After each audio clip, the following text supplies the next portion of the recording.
today's painting session in oils, we're going to concentrate on painting birds. I have about 6 or 7 different ways of achieving seagulls in a painting. I'm not going to do a full painting because I want to be able to cover with you thoroughly the techniques of different tools. We'll do one with a liner brush, with a flat brush, with a small flat. There's so many different ways you can achieve one, very impressionistic. What I did is I just have a 16 by 20 canvas, and there's nothing painted on the bottom of the canvas at this stage. It's dry. And I used a little 2-inch brush and just swirled on some colors, just for some sky atmosphere, and painted a little bit of cloud-like atmosphere to be a backdrop. One of the reasons why I wanted to do this is so that we can paint wet on wet, so that I can show you how, if you make a mistake, how to correct them, how to turn the bird, the different angles that the bird flies in. We'll go into that in a moment. But I promised my students that I would devote one session or one of these shows on strictly painting the birds, how to double load the brush. That seems to be a little tricky for those who are just starting out in their oils. And it's a very forgiving medium, so we want to give you the full benefit of how you can work this. What I did up in the top left-hand corner is I do have a little diagram of a bird. It's a little drawing, and you probably can barely see it because I've painted over it. It is a tracing of a bird in flight, and it could be used from any one of these type of cards or photographs. This is more of a looking up at his underbelly and looking from below the bird straight up into the, from beneath him. The one I selected to sketch on is a little more of he's coming in, we're looking out at him, and again seeing the chest contrast. We will do this bird in its entirety to give you some effects, but I want to concentrate more on the smaller distant birds. After I did the tracing, I have applied to the canvas a little bit of an adhesive-backed paper.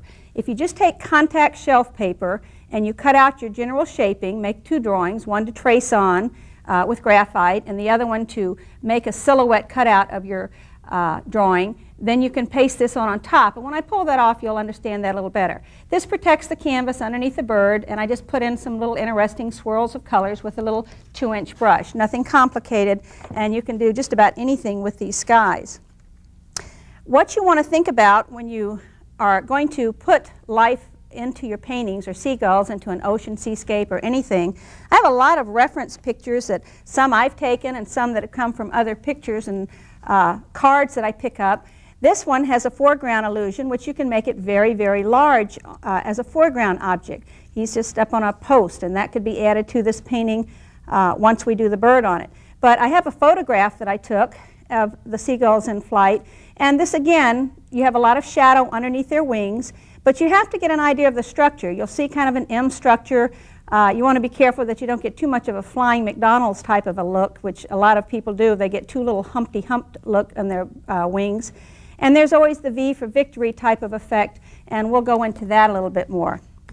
So getting into painting birds, I also have a little reference piece that sometimes I find helpful to me if you don't get the opportunity to go out and study nature, or you don't have a lot of reference materials. Sometimes you can pick up these cute little accent pieces for cakes or cake decorating, and they're just a little seagull on a wire, and you can see how when it's coming straight at you it makes a V structure. I don't have one flexible where the wings are down and goes more into the M structure. If I push on this too much I might break it. But when you turn the bird and move his head from coming directly at you, which right now it's just almost a perfect circular illusion, if you turn it, the more you turn his head to either left, you can see the back wing becomes more foreshortened and it begins to become hidden by the front wing. And when it's going completely diagonal across from you, you can see how one wing is almost completely behind the other. So if you leave and you start a bird coming at you like this, you can't turn his head and see his head and his tail if you don't turn his wings. So they work as a unit, and some students decide they want to put the bird going either left or right. So if they do that, they've got to think of the wing structure in advance of it flying more to left or right when they put the head. So the tighter or the more it flies left. If you don't have one of those little objects to help guide you, here's another simple way you can get into the mental mode of how to think about the birds. In my classes, because I don't take that with me and I'm teaching this, I tell the students to use their thumbs as the impression of the bird's head. And then their wings, again, are going to be the hands. If you have it coming directly at you, the underside of the back of the palms would be the shadowed effect, and the top would be catching the light, so that when you turn and you take your bird and start going to the left, Notice how you can see both equal pretty much coming straight at you. But as I turn, I see the back of this palm more, and I see the top of this one. So this one would be in shadow, and this one would be in light. And then you can get a better idea of how you've got to have a dark contrast for the underside of this hand or this wing. And usually birds are above your head, so you want to hold this above your nose level usually, because you're usually looking at the belly of a bird, especially if he's got a sky background.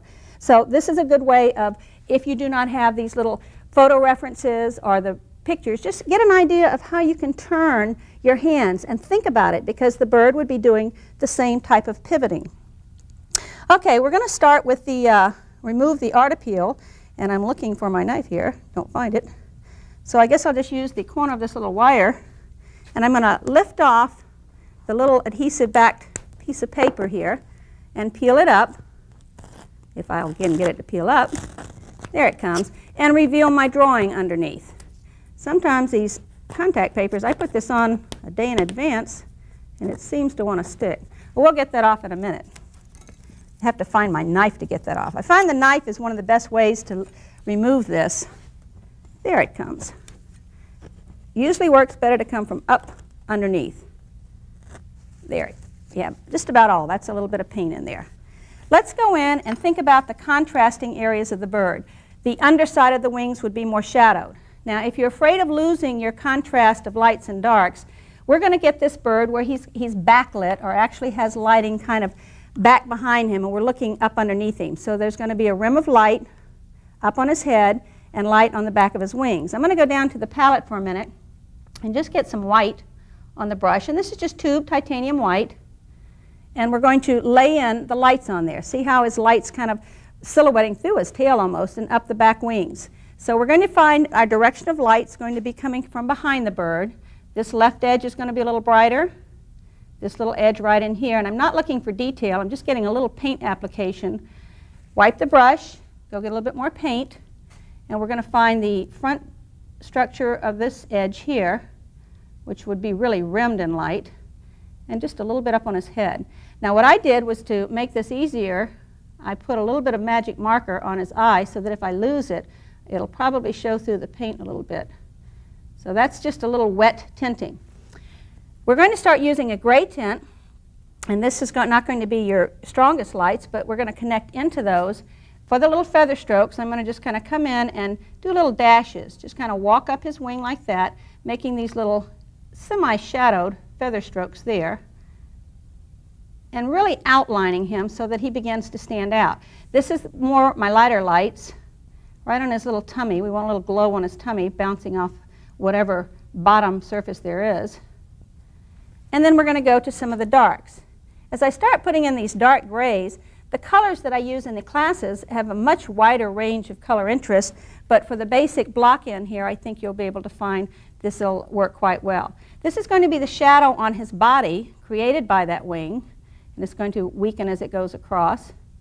And then we also have it underneath the wing. Let's find that little bone line right in there. You can see how I just kind of apply it, and kind of like feather strokes, little short pulling strokes that kind of angle the way the feathers would grow, and block that in. Now because this is quite fluid, I'm going to need a little more light there. Let's go ahead and shadow in basically around his eye, because we don't want the light hitting on the front of him. And blend. I'm trying to leave that little bit of light on the top of him.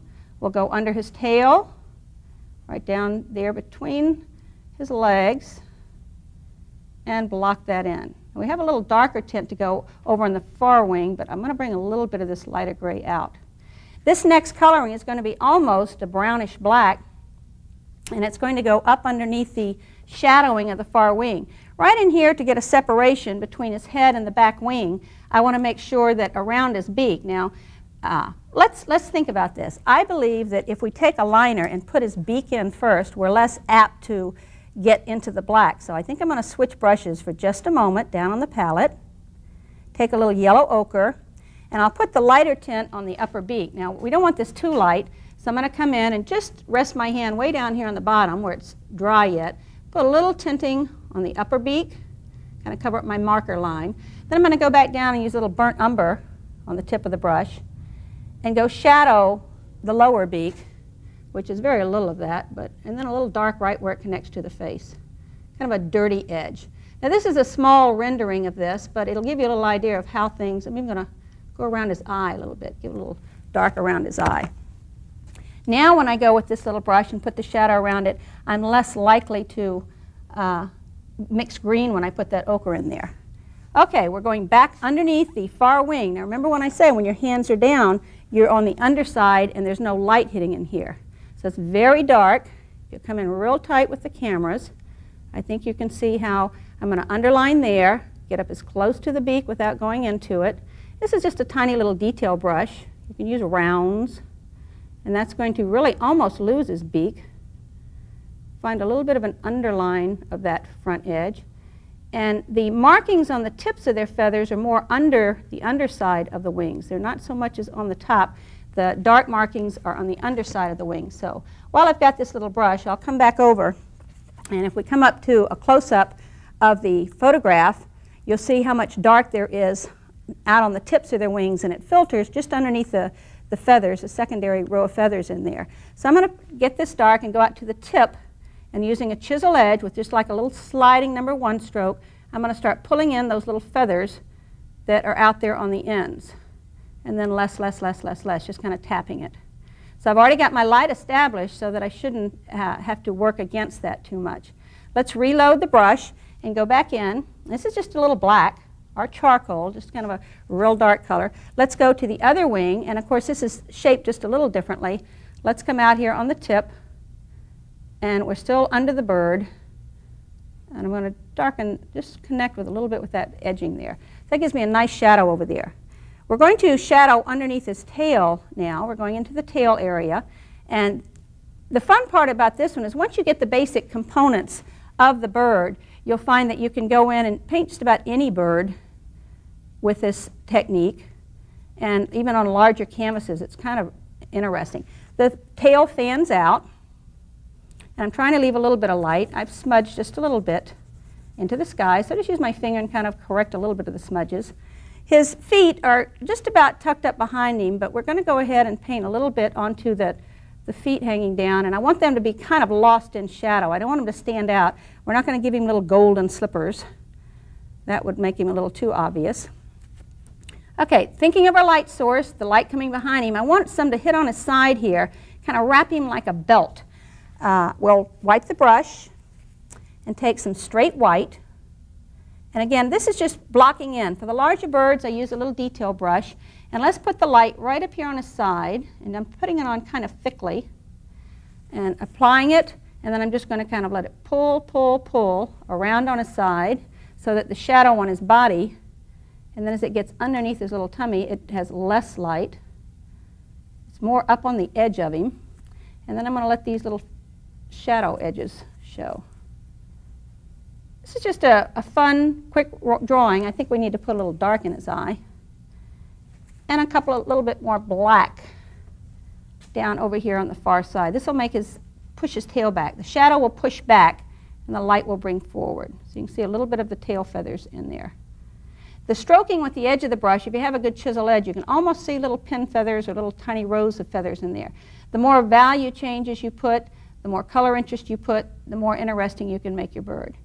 I want to bring a little bit of the sky color in to create unity with the bird and the sky. I'm going to wipe the brush and go pick up a little bit of the blue sky color, adding just a touch of white. And then we're going to come up to his little tummy and have a bounce light. Now if this is too close to the sky color, this will give his stomach a little more roundness. And right in there, don't know if you can see that, it gives a little coolness there. Put it on and then let it connect with the colors that are there. Now we don't want him to look pregnant, but we do want him to have a circular form to his shape and add a little more dimension to him. And with a little touch of the finger, I'm going to knock off a little chunk of that paint. So this is kind of impressionistic, yet the pieces of the painting are all structurally placed in there.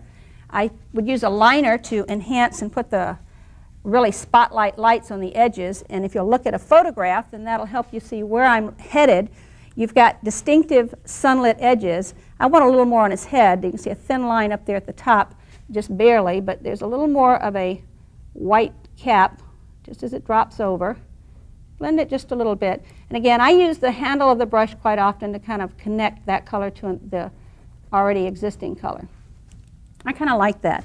And just a little bit of a crossover edge. Now I have this same bird done larger on a painting to show you how you can incorporate that into a painting. So behind me is a painting that has the seagull coming in for a landing. It's the exact same structure. I just have more warmth. I have more yellow ochres into it. And you'll see that that bird, as I've got him up in the sky, can have a backdrop of ocean or branch, and you can make a real painting out of it with more contrast and effects. Now let's have some fun with some other techniques of how to do birds. We're going to concentrate on the smaller ones. Let's use a liner brush first, because the other technique I find a lot of fun. You can use the liner with both dry paint or wet paint. With the brush kind of cleaned out and wiped, I'm going to get a little bit of just solid white, thick titanium white paint on the tip and just kind of stab the paint. And as I come up to the canvas, sometimes you want just a distant bird coming straight at you, kind of the V structure. You can take this with the thick paint and just kind of drag it down in the V structure, coming down one wing edge and down the other. Now there's no double O, there's nothing complicated about it. Usually where the body area is, you need a little support to the wing, so you give a little, if he's coming straight at you, it's a little round ball type of effect. Now this is impressionistic, the paint's kind of heavy, but it gives a pretty good idea. One thing that enhances it and makes it even better is to wipe the brush, take a little dot of like burnt umber, brown, something that's not too strong, maybe a charcoal gray, and you can make the wing tips. What you want to do is if the wing tips are higher than his head, you want to continue the flow a little bit upward. If the wing tips are in line with the head, just think of a dot on this wing tip, a dot on his head, and a dot over there. If they're more in line, you have the option of pulling down on them. So if I were to pull both wing tips down, I'd have that flying McDonald's kind of effect, although it wouldn't be humped, or I could have the impact of it going up. We'll do this one with a pull down. Just kind of drag a little thick dark paint, which is one little stroke, and that gives the feeling of the M shape that's so popular. But if you want to take the same structure, come up to the canvas and make another one that is, again, kind of V strokes like that, you can crisscross right at the bottom. That sometimes gives a little thickness at the base of the bird. Almost a little too much on that one. But then watch what happens when I wipe the brush, take a little thick paint, come and raise up the little wingtip to make more of an uplift. So you've got the same basic white structure, but you have the wingtips more with a V for victory sign and more of the M. So if you're making 2 or 3 birds, you want variety. So one time you want to lift the wingtips up, and one time you want to lift the wingtips down. But if you have the head higher than the wings, okay, so that means that he's got his wings coming down, and you raise the wingtips up and up to his body so that his wings are in a down mode. The one thing you don't ever want to do is do an uplift on these, because it looks like he's putting on his brakes. He looks like he's trying to stop. So anytime the wings both are lower than the head, then you want to definitely take and continue that downward mode and just make the extension coming down off of him like this, which makes it a little funny, but it still will give him a little shadow under his tummy so that you'll find that that's a little down. Well, he does look a little droopy.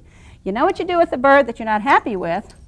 Take a dry brush. Now this is when you're painting wet on wet. You can add these birds to a painting after it has dried, but I have a wet sky here. I'm going to take this, and the first thing I'm going to do is use the dry brush and kind of scoop off the dark wingtips. They're the ones that would make kind of a dark shadowy sky. Then I use the dry bristles of a stiff bristle brush, and I just begin to swirl it in and incorporate it in the sky, and pretty soon your bird either becomes a cloud or he melts in and floats away. That's one of the advantages of painting wet on wet. Now if you have a lot of dark paint there, make sure you lift off the excess before you start mixing it in, or you'll have a little storm cloud, which isn't always so bad. Now let's use a little different brush. This brush has a stiff edge, a chisel edge, which is very important to do this. You don't want a brush that's been used a lot and doesn't hold a nice sharp edge. Let's go down to the palette, and we're going to double O this, and we'll go back and double O the liner. With this brush, I'm going to come in and let's use a little bit of a soft white. This is tube white again, but it's a little bit of a softer brand rather than some of the stiffer brands on one side of the brush, and I'm pulling pulling, just kind of getting the paint built up on one side of the brush. Then I'm going to come down to kind of a charcoaly gray, that's black with some white in it, rather than straight black, and get a charcoal gray on the other side. This loading method that I'm using right now is constantly keeping the edge of my brush sharp. So as I come up to the canvas, this brush can also make some dynamite seagulls. Let's come up here into the center a little bit more where the contrast is a little better. Using this brush, again, look at the dark gray color on one side and the light on the other. I'm going to put the light up towards the sun, which it's usually up in the sky, and I'm going to take and do kind of a slide down like a little number 1 like that, and you'll get both dark and light. And then I come from the other side, and at the very base, down here at the very bottom of one wing, I'm going to allow them to crisscross over just a little bit. Okay, so one wing gets a little fatter. I'm even going to go down and reload a little bit more paint and come back up to the canvas, again keeping the light up, and do that a little better so that I get a crisscross. Now to turn the bird, I've got to make sure that the structure of the wings is better, but I'm going to take one wing and I'm going to let it have a little more thickness underneath it, kind of fatten up one wing, because as I turn my hands, you can see I see more of this hand and less of the other. So I'm making the front one have a little more dark. Then I'm going to use my liner to develop that. Now, sometimes you can do that with just a stroke of the brush, about 2 little strokes, and you can have birds flying all over the place. Just a little dash, dash, and you can just do all sorts of little pulls on the brush and get little suggestions of birds up there. It really doesn't take much, and you don't want them all to be too tightly detailed. But to refine this one that we've started now, I want to go down to the palette, get a little dark brown right on the tip, and again we're going to come up and we're going to put the little wing tips on the end. We'll just kind of level him out. We'll just make him go almost level. You can feather a few. The larger the bird, the more detail you're allowed him. Don't put an eye in him. You don't usually need it. Now watch how I'm going to turn this bird. I'm going to wipe the brush, take just a little bit of white, and this is tube white again, and we're going to come up, we're going to tap him on his head, which I'm going to make him going that way. I'm going to tap him on his head right there, put a dot, and where his tail would be out the other side, I'm going to put a dash. Now all I need to do is just kind of float the brush and blend just slightly. Make sure he has a little shadow under his bottom.